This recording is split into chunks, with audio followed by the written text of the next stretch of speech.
आ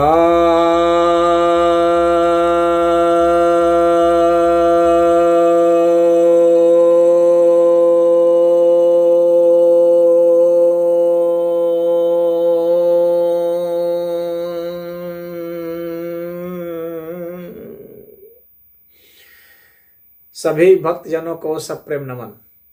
भक्तों, आज मैं आपके समक्ष नारद भक्ति सूत्र के 62वें सूत्र की व्याख्या करने जा रहा हूँ। यह 62वां सूत्र जो है ये अष्टम अनुवाक में है। यह 62वां सूत्र कहता है, न तद सिद्धो लोक व्यवहारो हेयः किंतु फल त्यागस तत् साधनांच कार्यमेव। तो इसका अर्थ यह है कि ईश्वर में अगर आप पूर्ण रूप से समर्पित नहीं हो पाते हैं, अब समर्पण की आपकी भावना भी पूर्ण नहीं हो पाई है, तो जो लौकिक व्यवहार हैं और जो शास्त्र विहित कर्म बताए गए हैं उसे बलपूर्वक नहीं छोड़ना चाहिए। यही बात गीता में भी बताई गई है और यहाँ नारद भी ये बता रहे हैं। कर्म फल का त्याग जो है उसे करने की कोशिश करनी चाहिए। सारे कर्मों को करते हुए कर्म फल का त्याग को करना वह उचित है, यह इसका अर्थ है।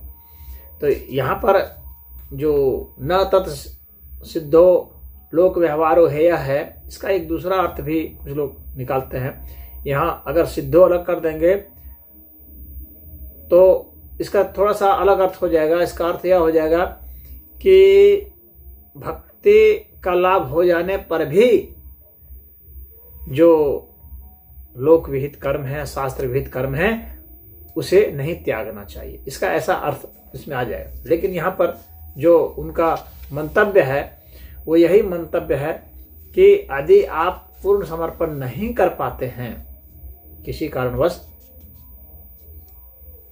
कुछ कुछ समर्पण करते हैं, कभी भूल जाते हैं और कभी जो है आपको अपनी श्रद्धा में भी कहीं पर कुछ संशय हो जाता है या किसी बात पे संशय हो जाता है, इस तरह की कई तरह की बातें हैं। तो जब भी ऐसा हो जाता है तो कम से कम आप इतना कीजिए कि जो शास्त्र में बताए गए हैं कि ऐसे ऐसे कर्म करने चाहिए, ये कर्म नहीं करने चाहिए, जो त्यागने योग्य जो कर्म हैं उन्हें त्याग देना चाहिए। निषिद्ध कर्म जिसे कहा जाता है, जैसे शराब पीना हुआ, गांजा भांग ये सब हुआ, मांस मछली अंडा ये सब हुआ, भोजन में इस तरह के बासी खाना हुआ, तो ये सब को आप त्याग सकते हैं। तो कम से कम ये सब कीजिए।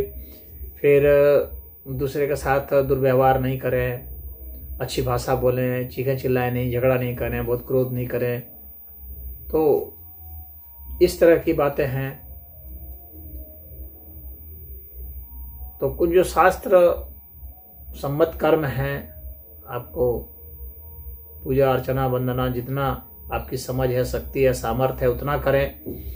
तो ये सब करते रहना चाहिए।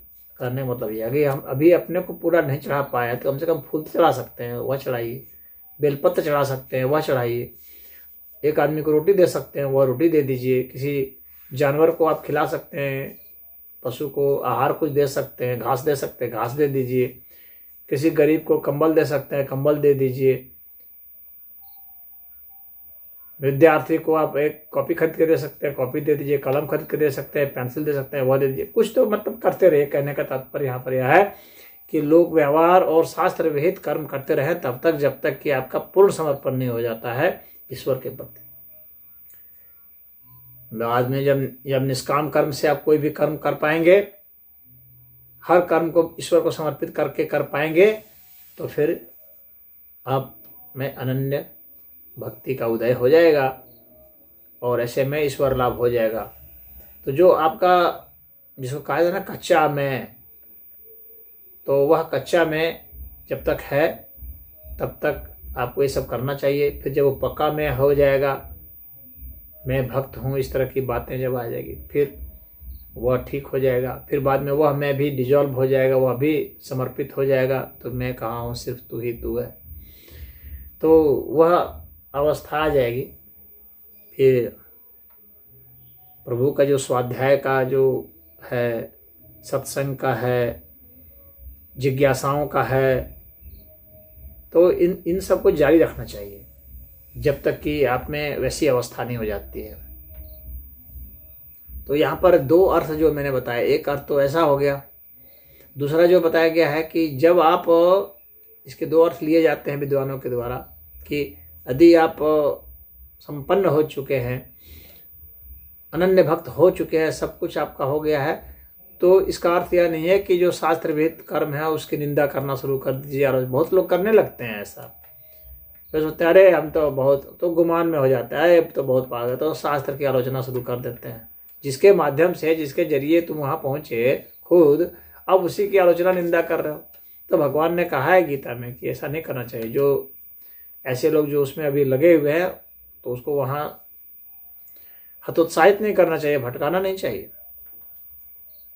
तो वैसे जो ईश्वरत्व को प्राप्त हो चुके हैं, हालांकि वे ऐसा करते नहीं हैं, वास्तव में जो ईश्वरत्व को प्राप्त होते हैं वे तो शास्त्र सम्मत बातें ही करेंगे, लेकिन इसका एक अर्थ जो वह निकलता है वह यह निकलता है, क्योंकि वैसे को भी निर्देश दिया जाता है कि आप ऐसा ना करें, सिर्फ परम अवस्था की बात नहीं करें, नहीं बतलाएं। आप परम अवस्था को प्राप्त हो गए, ठीक है, लेकिन अभी जो सामान्य अवस्था में है, निम्न अवस्था में है, उनको वहाँ से ही तो आपको उठाना है, तो उनके हिसाब से ही बताना जरूरी होता है। तो इसीलिए कहा जाता है कि और वे कर्म से ही प्रेरणा पाएंगे, तो उनको दिखाने के लिए, बताने के लिए आप उन्हीं के से छोटे छोटे कर्म करते रहें।